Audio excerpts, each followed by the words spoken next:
예배하겠습니다. 안녕하세요. 장윤정 과장입니다. 네. 차관님이 분주하신데 김경선 차관님도 제가 되게 좋아하고 존경하는 그 공직의 선배님이십니다. 네. 오늘 이렇게 귀한 자리를 저한테 내주셔서 저야말로 너무 영광이고 모두 만나 뵈서 반갑습니다. 남성을 기준으로 볼 때 중위 연령인데요.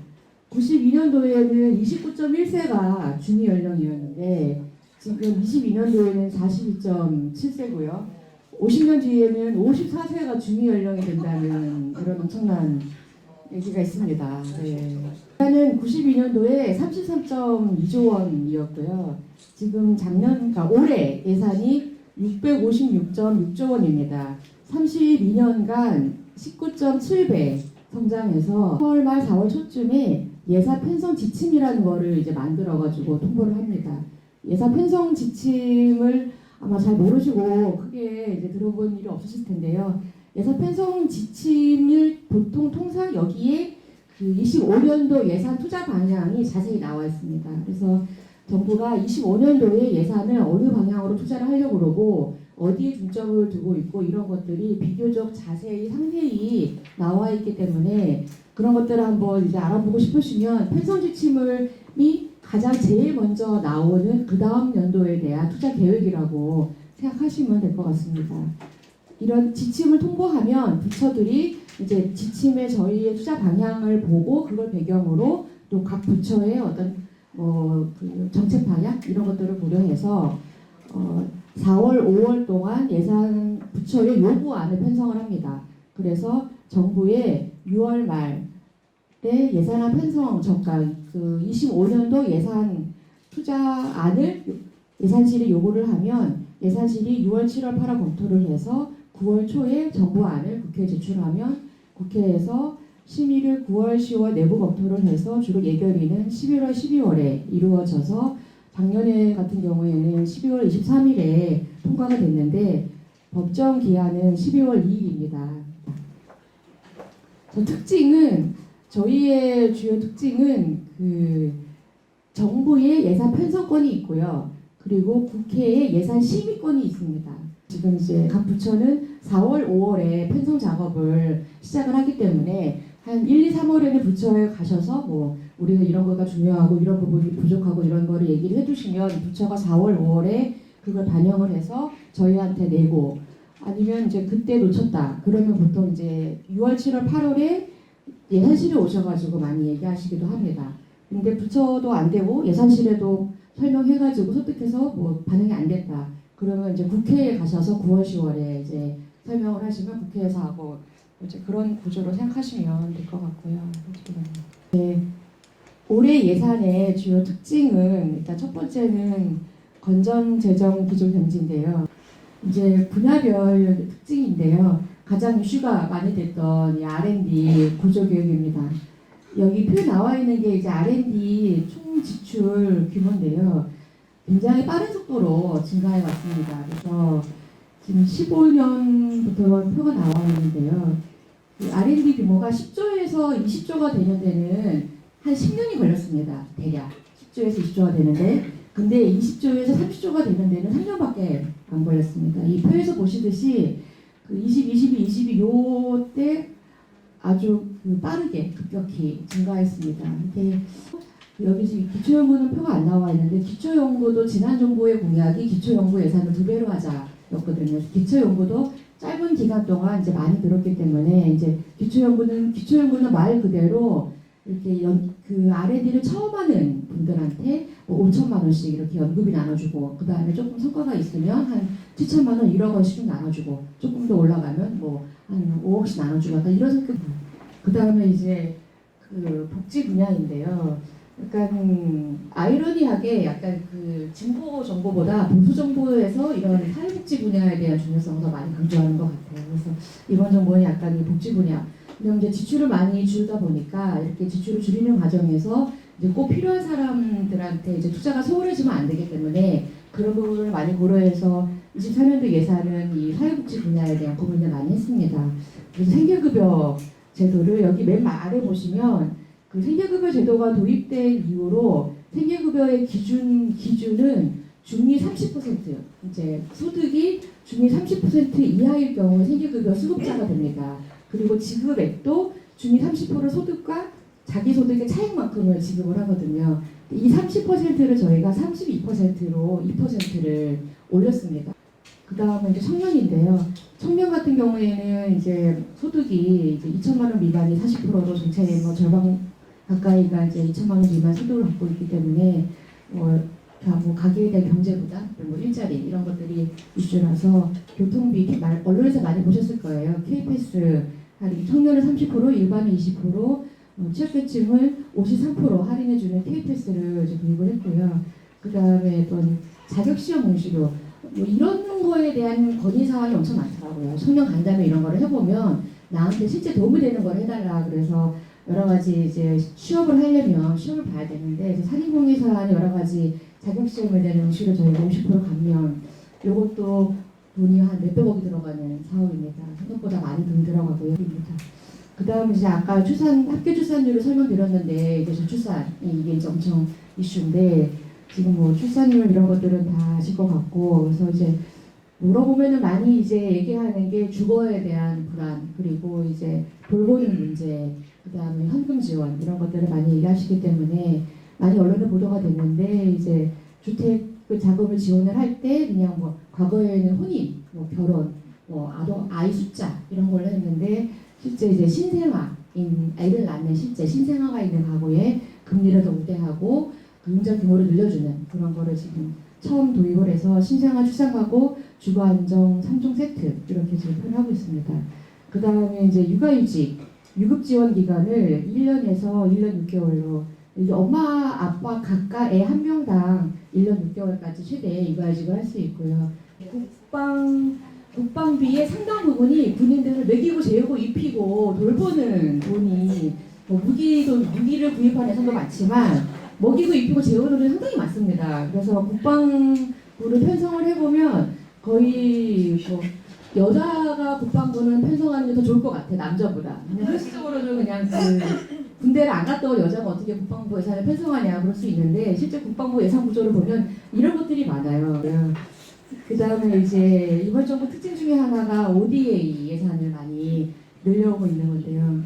저희가 이제 해외 이제 다크라고 공적 원조기구가 있는데 거기서 보면 이제 GDP 대비 ODA를 얼마를 각국이 투자하냐 이런 것도 지표가 있거든요. 근데 우리나라는 아직 경제 규모에 비해서 ODA 규모가 많이 낮은 편입니다. 그래서 그것들을 꾸준히 이제 선진국 수준으로 올리는 작업을 하고 있고요. 그래서 지금 6.5조, ODA 규모를 6.5조로 늘렸습니다. 이상으로 강의를 마치겠습니다. 혹시 궁금하신 거 있으시면 저희가 질문 시간을 갖도록 하겠습니다. 아까 2024년에 생계급여가 굉장히 이전 연도들에 급격하게 오른다고 말씀하셨는데 예. 드라이버가 뭘까요? 고민을 하다가 그냥 이렇게 특정 계층을 지원하는 것보다는 전반적인 저변을 올려주는 게 더 나을 것 같다. 약간 그런 생각으로 생계급여의 기본 베이스를 올리는 거를 타겟을 했습니다. 민간하고 공공기관에 있는 이제 우리 전현직 임원분들도 계시고 또 우리 전문 자격을 가지신 변호사분들도 계시고 한데 집어넣는 게 효과적이지만 그래도 처음부터 그런 노력을 해온 거하고 그런 거 없이 갑자기 국회 쑥 들어가는 거하고 이 효과 차근차근 순서를 밟아오는 데가 그래도 훨씬 더 효과가 있지 않을까라는 생각에 그 R&D 예산이 그동안 좀 방만하게 운영이 돼서 그런 급격한 구조조정에서 깎기만 했는지 아니면 그 중에서도 여기는 늘렸다. 그 R&D에 대해서 그래도 이건 좀 오해인 것 같다. 이게 늘린 부분도 있다. 뭐 이런 게 얘기하고 싶은 게 있으면은 좀 그것도 얘기를 해주시면 좋겠습니다. 저희 개수수위라고 하잖아요. 개수조정 소위. 그 개수수위 의원님들이 보통 뭐 한 15분 뭐 이렇게 되세요. 그러면 개수수위 의원님들이 이제 저희랑 협의를 하면서 증액을 정하세요. 그러면 이제 그 의원님 15분이 한 분 한 분이 이제 자기가 생각하는 증액을 저희한테 얘기를 하실 때 그 의원님 한 분이 저희한테 증액을 말하실 수 있는 어느 정도의 캡이 있습니다.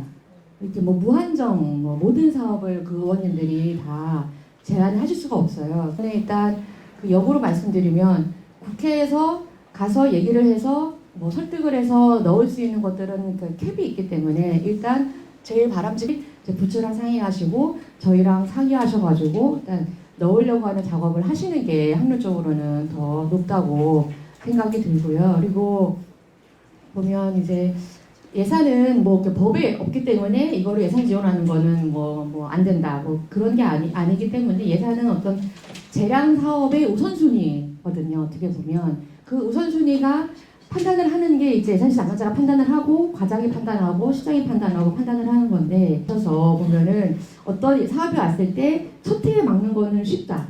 저희가 이렇게 얘기를 해요. 근데 두 번째 해에 막는 거는 조금 어렵다. 근데 세 번째 해까지 막는 거 정말 잘 막았다. 이렇게 얘기하거든요. 그러니까 포기하지 않고 계속 노력하시면 그 다음에 이제 R&D는 저도 R&D 과장을 했는데 뭐 지난 정부에서는 약간 많이 이제 투자를 안 했던 대표적인 분야가 원전이라던가 이런 분야들이 있거든요. 이번 정부는 이제 그런 분야에 대해서는 투자를 많이 확대했고 또 글로벌 협력 부분에 대한 투자를 많이 확대를 했습니다. 그래서 그 해외에 있는 유수의 대학과 또 유수의 어떤 기업과 이제 글로벌 뭐 바이오라던가 이런 분야로 투자 협력하는 분야 예산은 아마 찾아보시면 놀라울 만큼 많이 증액이 됐기 때문에 그런 분야에 관심 있으신 분들은 아마 이제 R&D는 기본적으로 다 공모거든요. 그래서 그 공모 나오는 거를 많이 보시면 알 것 같고 그 다음에 약간 그 과제 공모용 그러니까 과제를 정하지 않고 그냥 대략의 방향만 이게 프로그램 R&D라고 하는데요. 과제의 방향만 대략 정해놓고 그 안에서 이제 내가 어플라이를 해가지고 심사해서 그래 이런 분야 R&D 괜찮은 것 같아 해 이렇게 줄 수 있는 그런 프로그램 약간 조금 많이 오픈되어 있는 그런 프로그램 R&D도 많이 늘렸습니다. 그래서 안녕하세요. 저는 아리랑TV 감사실장 이에스더라고 아, 하는데요. 저희 이제 예산 신규 증액하려고 하면서 예산 총괄 과장님 참 만나 뵙기가 되게 어려운데 어마어마하게 어려운데 이렇게 오늘 뵙게 돼서 너무 반갑고 최초로 여성 과장으로 대한민국 전체 국가 예산을 이렇게 기획하시고 하는 모습이 너무 멋있고 참 왠지 제가 다 뿌듯하고요. 근데 오늘 되게 큰 그림으로 이제 10대 예산 방향에 대해서 얘기를 해주셨는데 이렇게 정부 예산에 큰 방향에 담기진 않았지만 우리 과장님께서 개인적으로 이 예산을 좀 돌보고 키우고 해야 되는 영역인데 큰 뭐 포션은 아닐지라도 이렇게 개인적으로 관심 갖고 있는 영역이 있으신지. 고용부랑 복지부 예산에 이제 관심이 많고요. 복지부 예산 중에서는 그 아동 관련 예산 또 요새는 이제 최근에는 이렇게 따뜻한 마음을 가지신 간부님들이 많아서 약간 그 조직화되지 않은 소수 그러니까 그런 표현을 막 쓰시면서 그 보호 종료 아동 요즘은 자립 지원 아동 청년 뭐 이렇게 얘기 표현하는데 그런 이제 고아원 이제 아동 시설을 나온 그런 아동에 대한 지원 이런 것도 사실 많이 늘리고 있는 편이고요. 그리고 제가 복지 이제 예산 과장 할 때 이제 그 보통 이제 복지 예산 과장 같은 게 되면 이제 뭐 이렇게 현장 방문 이런 걸 이제 가잖아요. 가서 이제 의견을 듣고 그래서 그 이제 그 보호 종료 그러니까 이제 자립 지원 아동 청년을 이렇게 그 케어해주는 저희가 보통 정부 예산이 그냥 이제 퇴소하면 월 현금 주고 이제 그때 끝인데 그때 서울시에서 그 아동들을 약간 돌보는 이렇게 사회복지사 같은 분이 이제 엄마 같은 부모 역할을 하는 거죠. 정기적으로 찾아와가지고 어려운 거 상의하고 뭐 취업이 어려우면 어떤 취업할 수 있는 프로그램 지원해주고 또 뭐 대학교 가고 싶어요. 그러면은 뭐 이런 거 뭐 학자금 같은 것도 장학금 같은 거 연결해주고 그러면 또 그런 시설에 그런 이제 센터에 또 기부하시는 분도 그렇게 많아요. 사회 좋은 분들이 많기 때문에 그런 그 기부하신 분하고 그 청년하고 연결해주고 약간 저는 약간 그 현금을 그 월별로 주는 것보다 이렇게 뭔가 이렇게 케어해주는 이런 게 더 훨씬 이제 실제로도 그런 게 더 좋다고 하고요. 그래서 이제 그런 것들을 이제 많이 이제 확대하고 그 프로그램을 넣어주고 이런 것도 이제 많이 하는데 사실 이렇게 와서 뭐 10대 주요 특징 이제 이런 걸 하고 저희가 이제 정부 예산 사업이 한 뭐 몇천 개 됩니다. 한 8천 개 가까이 되기 때문에 뭐 정부안을 발표할 때 홍보 자료 내고 그런 거에 이런 세세한 거를 다 담을 수가 없어요. 다 설명할 수가 없고 그래서 이제 기자들도 많이 이제 예산안 브리핑하면 너무 쓸 게 많아가지고 이런 이런 작은 것들은 붙이는데 실제로는 저는 약간 그런 작은 예산들에 더 애착이 있고 거기 막 크게 홍보되지 않아도 그런 것들이 조금씩 사회를 바꿔가고 있다고 믿고 실제로 그런 것 같습니다. 그래서 그런 약간 자잘한 고용복지 분야에 그런 자잘한 사업들이 많거든요. 그래서 그런 거를 이렇게 섬세하게 이렇게 짜 나가는 것도 예산하면서 큰 보람인 것 같아요. 네.